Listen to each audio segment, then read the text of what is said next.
कराची के इलाके अजीजाबाद 8 नंबर में शादी की तकरीब के दौरान दूल्हा और दुल्हन के अहले खाना में झगड़ा हो गया। इस दौरान दोनों अतराफ से एक दूसरे पर कुर्सियां चला दी गईं। वाकई की सीसीटीवी फुटेज मंजर आम पर आ गई। सीसीटीवी फुटेज में दुल्हा और दुल्हन वालों को आपस में तल कलामी करते देखा गया।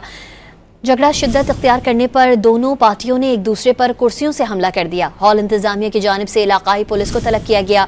मुश्तल अफराद ने पुलिस के साथ भी हाथापाई की। पुलिस के मुताबिक हाथापाई के दौरान पुलिस कांस्टेबल हाफिज उस्मान जख्मी हो गया। झगड़े के इल्जाम में 3 अफराद को गिरफ्तार किया गया। गिरफ्तार मुलजिमान में यूनुस मसीह, हैरी और हैरी वर्ल्ड विक्टर शामिल हैं। 30 से 40 नामालूम अफराद के खिलाफ भी मुकदमा दर्ज कर लिया गया। झगड़ा शिद्दत इख्तियार करने पर दोनों पार्टियों ने एक दूसरे पर कुर्सियों से हमला कर दिया। हॉल इंतजामिया की जानिब से इलाकाई पुलिस को तलब किया गया।